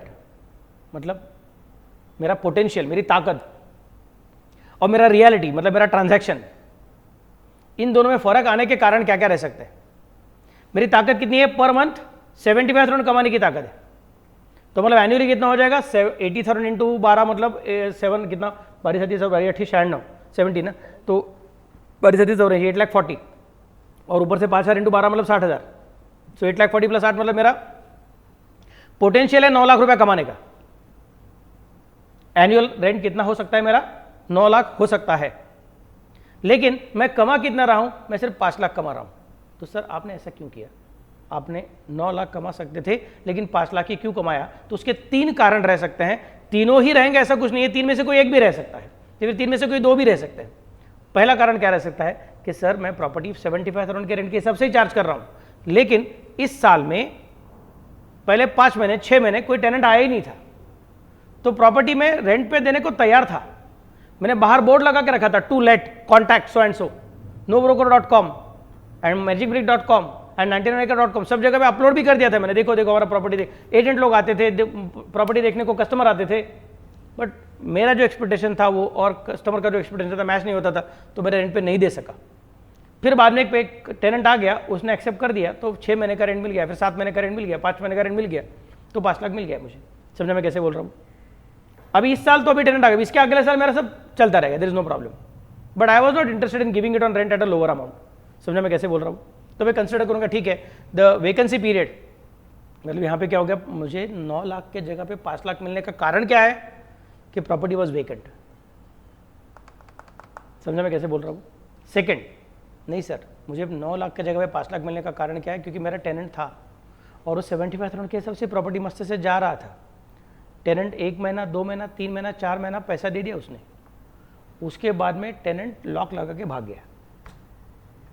मैं उसको ढूंढने की कोशिश कर रहा हूँ, मिल ही नहीं रहा है। समझा मैं कैसे बोल रहा हूँ? नहीं तो थोड़ा और सिस्टम को मॉडिफाई करता हूँ। 4 महीने का उसने रेंट दिया, 5वां महीना रेंट नहीं दिया, मैं उसको फ़ोन किया, बोला क्या? बोलते सर थोड़ा बिजनेस में ऊपर नीचे हो रहा है, मैं अगले महीने में रेंट देता हूँ। बोला ठीक है। समझा मैं कैसे बोल रहा हूँ? 6वां महीना आ गया, नहीं दिया, फिर से फ़ोन किया, बोलता है सर प्लीज़ इतने सालों से आपका टेनेंट हूँ, आपको तो पता है मैं कभी कुछ गड़बड़ नहीं करता हूँ, थोड़ा बिजनेस मेरा डाउन हो गया है कोविड की वजह से, इसकी वजह से थोड़ा प्लीज़ मुझे मदद कर दीजिए, बाद में मैं दे दूँगा। समझा मैं कैसे बोल रहा हूँ? ठीक है, 3 महीना 4 महीना 5 महीना 6 महीना 7 महीना उसने रेंट नहीं दिया था। समझे मैं कैसे बोल रहा हूँ? और बाद में भाग ही गया। मैं बोला अरे 7 महीने मेरा जगह यूज़ किया लेकिन बाद में भाग गया। तो इस साल मुझे 12 महीने का रेंट मिल सकता था, 12 महीने के लिए मेरे पास टेनेंट भी था, प्रॉपर्टी वेकेंट नहीं था, टेनेंट था, लेकिन टेनेंट ने पैसा देने का इनकार कर दिया और भाग गया है। Due to which I am suffering, due to which I am having unrealised rent. So पहला क्या है? वैकेंसी। वैकेंसी मतलब प्रॉपर्टी में टेनेंट था ही नहीं। जब टेनेंट था ही नहीं तो रेंट मिलेगा ही नहीं। इसके लिए मेरा हाथ में मिला हुआ रेंट कम है और मिल सकता था वो रेंट ज्यादा है, बट मिल गया वो रेंट कम है वैकेंसी की वजह से। दूसरा अनरियलाइज की वजह से। अनरियलाइज मतलब प्रॉपर्टी वेकेंट नहीं था, प्रॉपर्टी में टेनेंट था, लेकिन टेनेंट ने सारे के सारे 12 महीने का रेंट नहीं दिया है, उसने 6 महीने का, 7 महीने का, 8 महीने का रेंट दिया, बाकी के महीने का रेंट दिया हुआ नहीं है। इसके से मुझे हाथ में मिला हुआ रेंट कम है और मिल सकता था वो रेंट ज्यादा है। और तीसरा कारण चार्जिंग लोअर रेंट। मतलब सर मेरा प्रॉपर्टी का रेंट कितना है? 75,000 पर मंथ रह सकता है, लेकिन मैं इसको 40,000 ही चार्ज कर रहा हूँ। क्यों? वो मेरा भाई है, भाई का दोस्त है, इसे मैं बोलूँगा अच्छा। तो that means here there is no vacancy, there is no unrealised rent, your tenant is also paying the rent properly, but you are charging lower rent. क्या समझ सकते मैं कैसे बोल रहा हूँ? हम बोलेंगे अगर तुम कम रेंट चार्ज करते रहोगे, सॉरी हम उसको एक्सेप्ट नहीं करेंगे। कम रेंट चार्ज करते रहोगे, सॉरी हम उसको एक्सेप्ट नहीं करेंगे। तो 3 अलग अलग सिचुएशन है। The property was SOP but was not occupied due to vacancy. Loss arising due to vacancy is always deductible while calculating gap. Vacancy की वजह से अगर तुमको पैसा कम मिलता रहेगा तो हम बोलेंगे ठीक है, फिर वो गैप को कम किया तो भी चलता है, क्योंकि तुमने पूरा कोशिश किया था कि ये प्रॉपर्टी में किसी को भाड़े पे दे दूं, लेकिन कोई आया ही नहीं, इसलिए वो प्रॉपर्टी तुम्हारे अंडर लॉक एंड की में था। तो फिर जिस पीरियड के लिए तुमने जी जान लगा के कोशिश करने के बावजूद टेनेंट न मिलने की वजह से तुमको मिला हुआ रेंट छोटा है, तो हम खाली फुकट तुमको बोलेंगे लेकिन बाकी के पीरियड के लिए हम पकड़ने को तैयार है नहीं। सर डीएलओपी लॉजिक यहाँ पे नहीं आता। डीएलओपी का मतलब क्या है? मैं आर्टिफिशियल स्कैर्सिटी करने का कोशिश करता हूँ तब डीएलओपी आता है। मैं स्कैर्सिटी क्रिएट ही नहीं कर रहा था, मैंने 99 एकर्स पे डाल दिया था, मैजिक ब्रिक्स पे डाल दिया था, एजेंट को बोला के रखा था, ब्रोकर को अपॉइंट करके रखा था, अलग अलग जगह लोगों को मैं चाबी खोल के दिखाता भी था, प्रॉपर्टी देखो प्रॉपर्टी देखो। समझ मैं कैसे बोल रहा हूँ? तो I was not creating artificial scarcity, I was just not getting the tenant with whom I can work properly. कौन बोलता है ठीक है, फिर यहाँ पे आपने ऐसा कुछ किया नहीं आर्टिफिशियल स्कैर्सिटी क्रिएट करने का, तो हमको फटका नहीं मारेंगे। हम बोलेंगे ठीक है, गैप यहाँ पे वैकेंसी के पीरियड के वजह से गैप को कम किया तो भी चलेगा। समझा मैं कैसे बोल रहा हूँ? सेकंड कौन सा है? Unrealise rent. ये थोड़ा सा अटपटा है, थोड़ा समझने को डिफिकल्ट है, अभी सिर्फ बता के रखता हूँ, फिर आगे जब स्टेप्स करते जाएंगे तो समझने को ईजी हो जाएगा। अनरियलाइज रेंट माइनस करने को तब मिलेगा, अनरियलाइज रेंट माइनस करने को तब मिलेगा जब अनरियलाइज रेंट माइनस करने के बाद आने वाली जो भी कुछ रकम है, अनरियलाइज रेंट माइनस करने को तब मिलेगा जब अनरियलाइज रेंट माइनस करने के बाद आने वाली जो भी कुछ रकम है, that amount is lower than your reasonable rent. समझ मैं कैसे बोल रहा हूं? Sorry, that amount is higher than your reasonable rent, sorry for that. Unrealised rent minus करने के बाद आने वाली जो भी कुछ रकम है, that amount is higher than your reasonable rent, तो हम बोलेंगे अनरियलाइज रेंट माइनस करने को मिलेगा। सर इसका मतलब नहीं समझा, डोंट वरी, अब जब मैं आगे का स्टेप दिखाऊंगा तो समझ में आ जाएगा क्या करके। सिर्फ इतना याद रखने का है, वैकेंसी का पीरियड है, आपने प्रूव करके दिखाया कि बाबा मैं भाड़े पे देने को तैयार था, कस्टमर नहीं आया, इसके लिए मुझे 4 महीने का भाड़ा मिला नहीं। हम बोलेंगे फिर 4 महीने का भाड़ा कट कर दो और ग्रॉस एनुअल वैल्यू तुम्हारा 8 महीने का ही हो जाएगा, हमको चलेगा। समझा मैं क्या बोल रहा हूँ? वैकेंसी का रेंट माइनस करने को मिलता है। सेकंड, अनरियलाइज रेंट माइनस करने को कभी कभी मिल भी सकता है, कभी कभी नहीं भी मिल सकता है। तो कब मिलेगा कब नहीं मिलेगा? सिंपल, पहले तुम्हारा आरआर कैलकुलेट करके रखो। आरआर मतलब क्या? Reasonable rent. फिर तुम्हारा एनुअल रेंट कैलकुलेट करो, मतलब 12 महीने का रेंट। फिर उस 12 महीने के रेंट में से तुम्हारा जितने महीने का रेंट टेनेंट ने पे नहीं किया वो माइनस करो। माइनस करने का जो रकम आएगी वो अमाउंट अगर पहले कैलकुलेट किए आरआर से बड़ी रहेगी तो हम बोलेंगे फिर वो माइनस क्या वो चलेगा। समझ मैं कैसे बोल रहा हूं? लेकिन वो अनरियलाइज्ड रेंट माइनस करने के बाद जो अमाउंट आ रही है छोटी अमाउंट है वो, और रीजनेबल रेंट बड़ा है, मैं बोलूंगा फिर पूरा पूरा माइनस करने को नहीं मिलेगा। फिर तुम्हारी गैप बन जाएगी, आरआर जितनी बन जाएगी, मतलब तुमको पूरा माइनस करने को नहीं मिला। तुम्हारा एनुअल रेंट इतना था, तुम्हारा आरआर इतना था, अनरियलाइज्ड रेंट की वजह से आंसर यहाँ पे आ गया। मैं बोलूंगा फिर भी ये बड़ा है ना, तो जितना माइनस किया माइनस करने को मिलेगा, कुछ प्रॉब्लम नहीं है।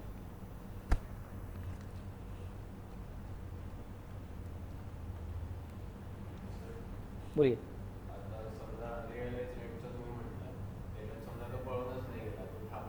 येईल ना पुढे येतो, सांगतो मैं, प्रश्न नहीं। ये तुम्हारी आरआर की लेवल है, ये तुम्हारी आरआर की लेवल है।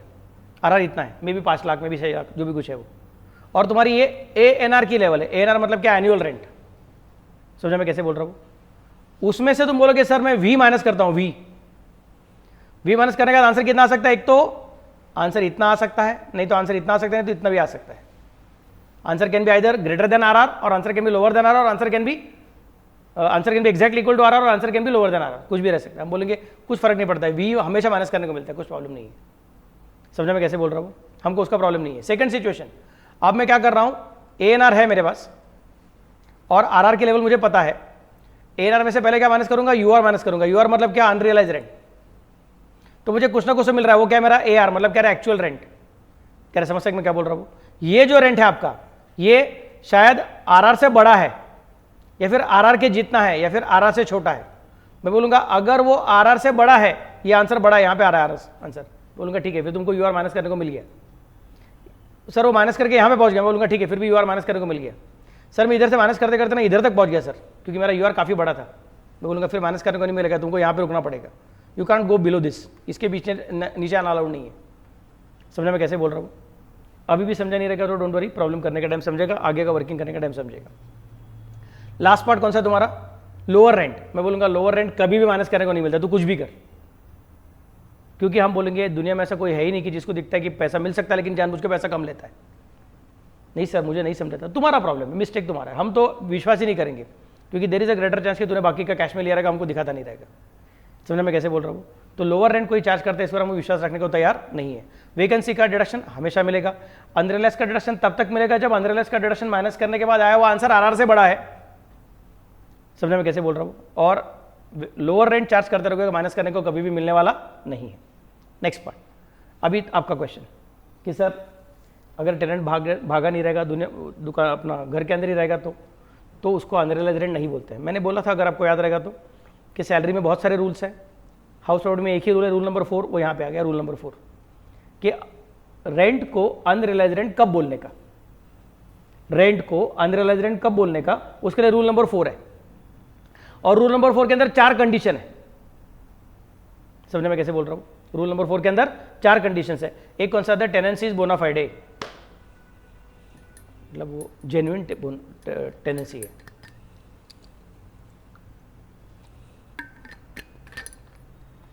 टेनेंसी इज बोनाफाइड मतलब मैं अपने ही दोस्त को बोल के रखता हूँ, चल यार तू मेरा टेनेंट बन जा, रेंट मुझे देता रहे और बाद में तू रेंट देता रहेगा लेकिन मैं तुझे रिसीट नहीं दूंगा, बोलूँगा ये भाग गया है टेनेंट करके. समझने में कैसे बोल रहा हूँ? मैलाफाइड इंटेंशन है तुम्हारा, तुमको टैक्स चोरी करना है क्या? मैं बोलूँगा sorry, then it is not done. Tenancy should be bona fide, normal genuine tenancy रहना चाहिए. Second, the tenant has already vacated the property. आपका कंडीशन आ गया. देखो अगर टेनेंट वहाँ पे रहता रहेगा, मैं बोलूँगा इसका मतलब देखो जो आपका रेंट नहीं दे रहा है वो आपके घर को यूज़ क्यों कर रहा है? आप उसको परमिशन दे रहे हो. आप उसको परमिशन क्यों दे रहे हो? क्योंकि आपको लगता है कि शायद आगे चल के पैसा मिल सकता है. अगर आपको खुद को लग रहा है कि आगे चल के पैसा मिल सकता है तो हमें क्यों बोल रहे हो कि अनरियलाइज रेंट है? समझा मैं कैसे बोल रहा हूँ? तो माइनस करने को नहीं मिलेगा फिर इन दैट केस. अगर टेनेंट छोड़ के नहीं गया है, अगर उसी घर में रहता है, हम बोलेंगे इसका मतलब आपका खुद का अंतरात्मा बोल रही है आपको कि अरे पैसा मिल जाएगा, टेंशन मत ले, मिल जाएगा. मिल जाएगा तो फिर अनरियलाइज है ही नहीं. समझे मैं कैसे बोल रहा हूँ? Tenancy is bona fide and tenant has already vacated the property, दोनों पूरा हुआ रहेगा. फिर तीसरा कंडीशन, सर मेरा ना 60 अलग अलग फ्लैट का बड़ा बिल्डिंग है मेरा, तो मैं हर टेनेंट को क्या बोलता हूँ, 4 महीने का रेंट दे, बाद में मैं तुझे निकाल दूंगा रूम नंबर 1 से, डाल दूंगा रूम नंबर 2 में. तो बोलूँगा देखो tenant has already vacated the property. समझ में कैसे बोल रहा हूँ? बोलते नहीं. फिर तीसरा condition, the tenant is not accommodated in any of the property which is owned by the same SSC. इधर से निकाला उधर डाल दिया, ये नहीं चलेगा. समझ में कैसे बोल रहा हूँ? And last one, necessary proceedings are started to recover the unrealised rent. मतलब तुमने कोर्ट में केस दाखिल किया हुआ है कि इसके से मुझे पैसा वसूल करने को मदद करो, तब जाके हम लोग एक्सेप्ट करेंगे तुम्हारा अनरियलाइज रेंट है, वरना अनरियलाइज रेंट एक्सेप्ट करने वाले नहीं है. तुम सिर्फ बोलोगे सर 4 महीने का नहीं मिला भाड़ा तो प्लीज अनरियलाइज रेंट बोलो. नहीं, 4 कंडीशन पूरा करके दिखाओ. पहला condition, tenancy is bona fide. Second condition, the tenant has already vacated the property. Third condition, the tenant is not accommodated in any other property owned by the same assessee. And चौथा condition, that necessary proceedings are taken for the purpose of recovery of rent. इतना 4 condition पूरा होता रहेगा तो हम बोलेंगे कि बाबा अभी ये अनरियलाइज रेंट कहलाया जा सकता है. फिर माइनस करने को मिलेगा क्या? शायद मिलेगा, शायद नहीं मिलेगा. क्यों मिलेगा, कब मिलेगा? बोलते सर अनरियलाइज रेंट माइनस करने के बाद आई हुई रकम अगर रीजनेबल रेंट से बड़ी रहेगी तो माइनस करने को मिलेगा, और अगर रीजनेबल रेंट से गिरती जाएगी तो हम बोलेंगे रीजनेबल रेंट पे रुक जाओ, उसके नीचे मत जाओ. समझो मैं कैसे बोल रहा हूँ? ये चार्ट अपना जरा जरूरी है, प्लीज लिख लीजिए पहले ये लिखिए gross annual value.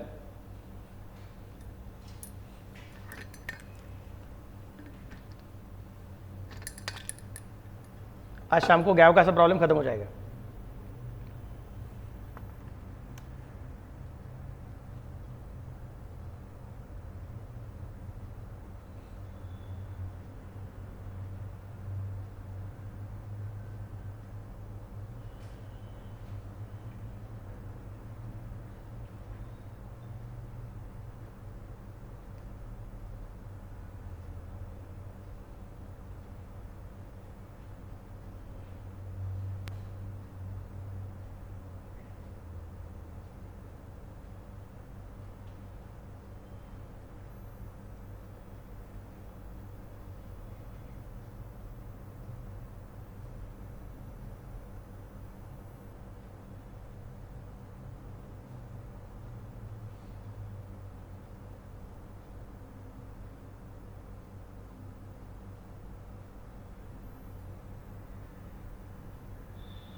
Complete.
Okay लिख के.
Shall I go ahead?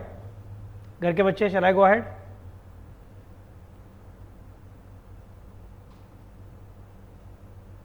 Just a minute. Okay.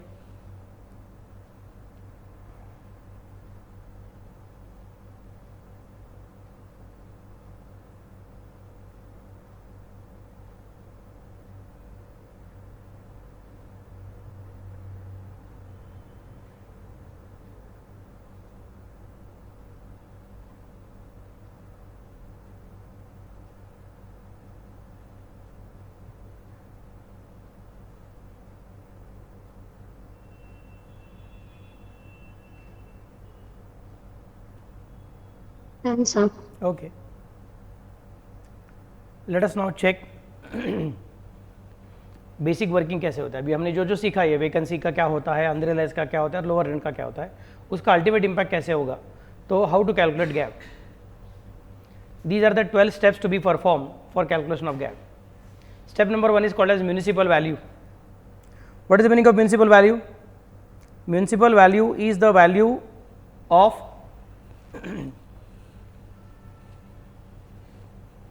our property as per the municipality. Municipality के हिसाब से इस प्रॉपर्टी का कितना रेंट मिल सकता है, that is called as municipal value. देखो हम इनकम टैक्स एक्ट सीख रहे हैं. Income tax act is a central act. Central government cannot go and check everybody's property and decide how much is the rent to be considered. हमको क्या चेक करना है? Inherent capacity of the property to fetch the rent अपने को check करना है. Inherent capacity कैसे चेक करेंगे हम लोग? हर घर में जाके चेक करेंगे कौन सा प्रॉपर्टी है, कैसे वर्क करते हैं, सिंपल ना. लेकिन जहाँ पे घर है वहाँ पे म्यूनसिपलिटी रहता है. म्यूनसिपलिटी अपना म्यूनसिपल टैक्स कलेक्ट करता है और म्यूनसिपल टैक्स कलेक्ट करने के लिए उन्होंने प्रॉपर्टी का वैल्यूएशन किया रहता है कि प्रॉपर्टी पुराना है कि नया है. इनफैक्ट आपने देखा रहेगा तो कितना तो बार बहुत प्राइम लोकेशन में बहुत पुराना बिल्डिंग रहता है, नया बिल्डिंग नहीं रहता है. क्यों? क्योंकि उधर के लोग बोलते हैं कि सर हम लोग अभी रिटायर्ड लोग हैं, अभी आप कोथरूड को जाते रहोगे यहाँ से तो नल स्टॉप क्रॉस करने के बाद आगे जाओगे तो ब्रिज आता है, ऊपर ब्रिज से क्रॉस करेंगे तो पौड़ रोड पे जाते हैं, सीधा जाएंगे तो करवे रोड पे जाते हैं. वहाँ पे दशभुजा गणपति करके मंदिर है. दशभुजा गणपति के साइड में वहाँ पे 2 सोसाइटीज़ है, बहुत पुराना सोसाइटीज़ है, एकदम प्राइम लोकेशन. पौड़ फाटा बहुत प्राइम लोकेशन है, बट बिल्डिंग काफ़ी पुराना है. उधर कितने अलग अलग बिल्डर ने कोशिश किया रीडेवलपमेंट के लिए लेके जाऊँगा करके, पर अभी तक होता नहीं है. रीज़न क्या है? उधर जो लोग रहते सारे के सारे रिटायर्ड लोग हैं. समझा मैं कैसे बोल रहा हूँ? रिटायर्ड लोग हैं तो उनका प्रॉब्लम क्या हो जाता है? अरे यार देखो अभी हमारा ये पुराना बिल्डिंग है, 25 साल पुराना बिल्डिंग है, 30 साल पुराना बिल्डिंग है, तो म्यूनसिपल टैक्स कम लगता है. जैसे ये बिल्डिंग आप डिमोलिश करोगे, नया बिल्डिंग लाओगे तो उसको नया बिल्डिंग कंसिडर करेंगे, उसको नया रेट ऑफ म्यूनसिपल टैक्स लगेगा. फिर म्यूनसिपल टैक्स ज़्यादा आएगा. ऊपर से अब 15 स्टोरी का बिल्डिंग बनाओगे, 15 स्टोरी बिल्डिंग बनाओगे तो उसके हिसाब से लिफ्ट आएगी, लिफ्ट का मेंटेनेंस आएगा, फिर बाहर चौकीदार आएगा, चौकीदार का सैलरी देना पड़ेगा. समझा मैं कैसे बोल रहा हूँ? तो बहुत डिफिकल्ट हो जाएगा. हमको नहीं पड़ेगा, हम रिटायर्ड लोग हैं बाबा, हमको नहीं चाहिए. समझा मैं कैसे बोल रहा हूँ? क्योंकि ज़्यादा म्यूनसिपल टैक्स भरो और हमको यहीं पर रहना, हमको दूसरा कुछ है नहीं, हमको किसी को रेंट पे नहीं दे सकते हम लोग के घर, हमारा ये एक घर है. समझा मैं कैसे बोल रहा हूँ? तो चलो बाबा हमारे पास 2-3 घर है तो बाबा ये घर में भाड़े पे दे दूंगा, दैट्स ओके फॉर मी. मुझे भाड़ा मिल जाएगा तो काम खत्म हो जाएगा, बट मुझे यहीं पे रहना है. इनकम तो उतना ही है, पेंशन जो मिलता है वो एफडी का इंटरेस्ट रहेगा उतना ही, और म्यूनसिपल टैक्स थोड़ा भरता हूँ और थोड़ा इलेक्ट्रिसिटी बिल भरता हूँ, काम खत्म. अब ये म्यूनसिपल टैक्स बढ़ेगा, ऊपर से सोसाइटी मेंटेनेंस चार्जेस बढ़ेगा, सब चीज़ें बढ़ेगा, कौन करेगा? नहीं, सब नहीं मिलता है. So most important point which I want to specify that municipality की ये बहुत सारी चीज़ें कंसिडर करता है. बिल्डिंग नई है कि बिल्डिंग पुरानी है, आरसीसी बिल्डिंग है कि लोड बेरिंग की बिल्डिंग है, पार्किंग है कि पार्किंग नहीं है. समझ में कैसे बोलो? कितना स्टोरेज बिल्डिंग है, पानी है कि पानी का मतलब पानी का कनेक्शन किस तरह से, स्विमिंग टैंक है क्या, सब अलग अलग चीज़ें कंसिडर करती है. लोकेशन से लेकर बिल्डिंग का कंस्ट्रक्शन का टाइप से लेकर parking space and so many different things are considered. Based on that municipality बोलती है कि भाई इस प्रॉपर्टी को कितना टैक्स लगाने का है. समझे मैं कैसे बोल रहा हूँ? सो वो म्यूनसिपलिटी का टैक्स का अमाउंट नहीं बोल रहा मैं, म्यूनसिपलिटी ने जो वैल्यू कंसिडर किया रहेगा वो amount, that is called as municipal value. वो म्यूनसिपलिटी का लोग वहाँ पे आके सर्वे करके रहता है, बाद में डिसाइड करते हैं कि कितना वैल्यू लगाने का रहता है. नेक्स्ट दूसरा फेयर रेंट. फेयर रेंट मतलब rent of the similar property in the similar locality. Municipality सिर्फ क्या चीज़ें कंसिडर करती है? बिल्डिंग नई है कि पुरानी है, लोड बेरिंग है क्या आरसीसी है, पार्किंग है क्या पार्किंग नहीं है. समझा मैं कैसे बोल रहा हूँ? ये सब चीज़ें कंसिडर करती है, बट बाकी की भी बहुत सारी चीज़ें रहती है. एग्जाम्पल बिल्डिंग के आजू बाजू में 3 अलग अलग स्कूल्स है.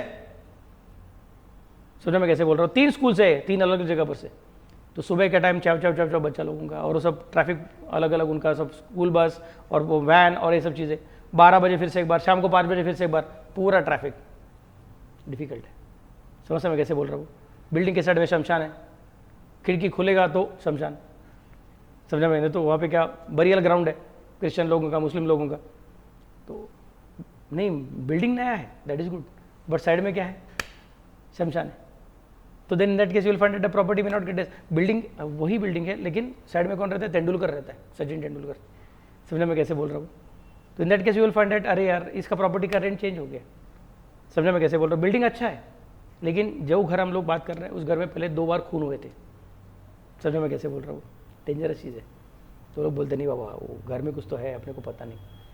Are you getting the point what I am trying to specify? तो rent of the similar property in the similar locality rent of the similar property in the similar locality कितना रहेगा वो चेक करो। Municipality ने बोला वो ठीक है, बट वो किस काले पत्थर के ऊपर की लकीर नहीं है कि उसको हम चेंज नहीं कर सकते। That is one thing. Second thing is also consider additional points, जहां पे अभी हम लोग आरसीसी के लोड बेरिंग वो देखेंगे नहीं, पार्किंग है कि पार्किंग नहीं वो नहीं चेक करते, पानी 24 घंटा आता है कि नहीं आता है वो चेक नहीं करते, लिफ्ट है कि लिफ्ट नहीं वो नहीं चेक करते, बल्कि हम लोग ये चेक करते हैं कि ऐसा प्रॉपर्टी सिमिलर लोकेलिटी में रहेगा तो उसका कितना रेंट मिल सकता है, तो शायद ज़्यादा भी मिल सकता है क्योंकि उस प्रॉपर्टी में सलमान खान रहता है। समझा मैं कैसे बोल रहा हूँ? उस बिल्डिंग में तो ज़्यादा रेंट मिलेगा, गैलेक्सी अपार्टमेंट ज़्यादा रेंट मिलेगा वहाँ पे। Are you getting the point? So similar property in the similar locality वो कंसिडर करो। फिर point number 3, whichever is maximum, municipal value calculate करो और फेयर रेंट कैलकुलेट करो, इन दोनों को कंपेयर करो, इन दोनों में जो बड़ा रहेगा वो तुम्हारा स्टेप नंबर 3 का आंसर हो जाएगा। Whichever is maximum is called as max. फिर बाद में कंसिडर करो standard rent under rent control act. What is the meaning of standard rent under rent control act? तो बोलते sir there are different parts of India where government of India is interested in ensuring that the property rent should not go beyond roof. तो वहाँ पे government of India वो those are very prime locations of India, for example Mumbai, Delhi, Madras, मतलब चेन्नई, कोलकाता, कुछ पूना का कुछ important certain areas where government knows that यहाँ पे अभी और ज़्यादा डेवलपमेंट होने वाला है नहीं, तो इधर का रेंट बहुत सारा बढ़ सकता है, तो उधर के रहने वाले लोगों को तकलीफ हो सकती है, तो गवर्नमेंट खुद बोलते हैं कि वह नहीं देखो यहाँ पे ज़्यादा रेंट नहीं बढ़ाने का है, आर्टिफिशियल स्कैर्सिटी भी क्रिएट करने का नहीं, रेंट ज़्यादा नहीं बढ़ाने का है, तो इसका हम लोग एक रेंट कंट्रोल एक्ट नाम का एक एक्ट लाया हुआ है, इसमें इस प्रॉपर्टी का रेंट इसके ऊपर नहीं जा सकता ऐसा बोला है। तो म्यूनसिपल वैल्यू म्यूनसिपैलिटी ने बोला, fair rent rent of the similar property in the similar locality हमने सर्वे के हिसाब से कंसिडर किया, विच एवर इज मैक्सिमम ले लिया। बट अभी तक हम लोग क्या देख रहे हैं? आपके ट्रांजैक्शन को देख रहे हैं कि आपके ट्रांजैक्शन क्या हो सकते हैं, इसके बारे में म्यूनसिपैलिटी का ओपिनियन और लोकेलिटी का ओपिनियन देख रहे हैं। ओपिनियन देख रहे हैं आप लोग, दोनों ओपिनियन ही है, और दो ओपिनियन में जो बड़ा है उसको आपने कंसिडर किया हुआ है, बट अल्टीमेटली ओपिनियन ही है। मेरा स्टैंडर्ड रेंट अगर सपोज उस प्रॉपर्टी को एप्लीकेबल रहेगा, मेरा प्रॉपर्टी ऐसी जगह पे है कि जहां पे रेंट कंट्रोल एक्ट एप्लीकेबल होता है, तो इन दैट केस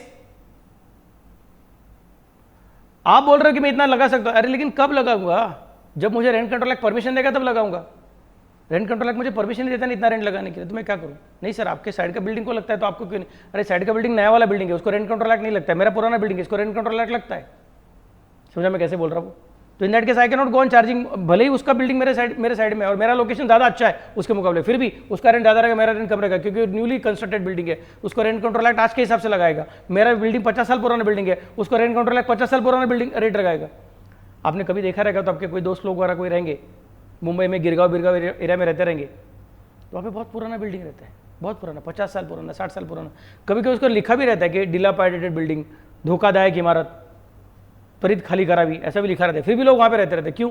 क्योंकि that building is covered under rent control act. तो in that case what happens, उधर वो प्राइम लोकेशन पे रहने के बाद भी उनका रेंट काफ़ी कम रहेगा। गिरगांव में रहता है, चन्नी रोड पे रहता है, बट रेंट कितना भरता है? 100 रुपये पर मंथ। समझा मैं कैसे बोल रहा हूँ? इट्स इम्पॉसिबल, बट क्यों हो रहा है? क्योंकि रेंट कंट्रोल एक्ट में कवर कर दिया है। अब वो बिल्डिंग अगर गिराई जाएगी, नई बिल्डिंग आएगी, तो देन आजकल के रेंट के हिसाब से होना चालू हो जाएगा। रेंट कंट्रोल एक्ट अभी भी रहेगा, but will say that now the rent will be according to today's. यहाँ पे तभी का रेंट अभी चालू हो जाता है, तो that becomes a difficult situation.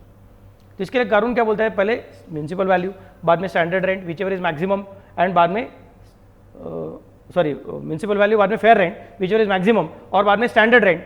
फिर स्टैंडर्ड रेंट अगर एप्लीकेबल होता रहेगा तो फिर आप स्टैंडर्ड रेंट के ऊपर नहीं जाओगे, ऐसा हमको पता है।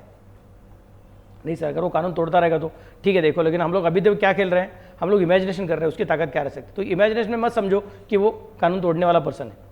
In imagination assume that he is a good person. समझा मैं कैसे बोल रहा हूँ? Got the idea? So municipal value और fair rent whichever is maximum, and standard rent under rent control act, then whichever is minimum of 3 and 4 is called as reasonable rent. ये आपका डीएलओपी का gap मिल गया। अगर आपको याद रहेगा तो डीएलओपी का गैप कितना रहता है? आरआर रहता है। आरआर ऐसे कैलकुलेट करते हैं, रीजनेबल रेंट। इतना रेंट जनरली आपको मिलना चाहिए। और आपका रेंट कितना मिलना चाहिए, इसलिए हमने किसको पूछा? नंबर 1 म्यूनसिपैलिटी को पूछा, फिर दुनिया को पूछा। म्यूनसिपैलिटी दुनिया में जो बड़ा है उसको पकड़ा, जो बड़ा है उसको स्टैंडर्ड रेंट के साथ कंपेयर किया, उसमें से जो छोटा है वो बोला आपका इतना तो रेंट मिलना ही चाहिए। ये हो गया आपका रीजनेबल रेंट। आगे क्या कैलकुलेट करेंगे? एनुअल रेंट, मतलब ये प्रॉपर्टी अगर 12 महीने के लिए रेंट पे जाएगी तो कितना रेंट मिल सकता है आपका जो ट्रांजेक्शन रहेगा उसके हिसाब से। उसमें से क्या माइनस करने का? अनरियलाइज्ड माइनस करने का। जो बचेगा उसको बोलेंगे एक्चुअल रेंट हाथ में जो आ गया है वो। अब इस एक्चुअल रेंट को कंपेयर करो किसके साथ? रीजनेबल रेंट के साथ, मतलब आरआर के साथ। हमने क्या बोला था? अनरियलाइज्ड रेंट माइनस करने के बाद आने वाली रकम अगर आरआर से बड़ी रहेगी तो चलेगा, वरना आरआर तक रुक जाना पड़ता है। तो यहाँ पे क्या कर रहे हैं हम लोग, ये जो स्टेप नंबर 8 का आंसर आ गया A R, that is to be compared with R R, step number 5 का answer, and then whichever is maximum, क्योंकि विच एवर इज हाइयर ऐसा कंसिडर करना पड़ेगा, that is called as expected rent, इतना तो तुमको मिलना ही चाहिए फिर अभी। Are you getting the point? And then बाद में we are going to consider vacancy period कितना है, that is generally express in months, 1 month, 2 months, 1.5 month वगैरह वगैरह। Then will calculate vacancy rent, फिर उतने महीने का आपका कितना रेंट किराया आपका डूब गया क्योंकि आपका प्रॉपर्टी कोई टेनेंट लेने को तैयार ही नहीं था, वो हमेशा माइनस करने को मिलता है, इसलिए माइनस कर देने का। सो तुम्हारा आंसर कितना है यहाँ पे, ई आर का आंसर है स्टेप नंबर 9 और वैकेंसी रेंट का आंसर है स्टेप नंबर 11। तो 9 में से 11 माइनस किया, जो बचेगा उसको बोलेंगे ग्रॉस एनुअल वैल्यू। तो ये 12 स्टेप का आंसर है, हमेशा 12 स्टेप लिखने का, M V, F R whichever is maximum, S R whichever is minimum is R R, then A N R minus U R is equal to A R compared with R R is equal to E R minus vacancy rent is equal to gap. Sir नहीं समझा, tension आ रहा है, tension मत लो, बहुत सारे problem करने वाले, लगभग 30-40 प्रॉब्लम करेंगे, तो अपने आप समझेगा कि क्या होता है करके। समझा मैं कैसे बोल रहा हूँ? चलो फटाफट से लिख के ले लो फॉर्मेट, 12 स्टेप्स।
कंप्लीट हो गया, गुड। अब अपने को क्या करना है, 12 ऐसे बहुत सारे प्रॉब्लम करना है, ए बी सी डी ई, मतलब ये प्रॉब्लम में 5 अलग अलग प्रॉपर्टी को हम लोग कंपेयर करेंगे।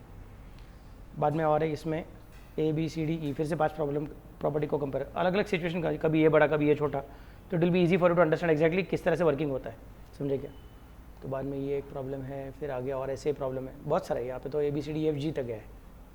तो after doing all this different problems it will be easy for you to understand exactly what is the way in which the things are suppose to be completed. तो आज शाम को अपना ये पूरा हो जाएगा गैव कैलकुलेशन।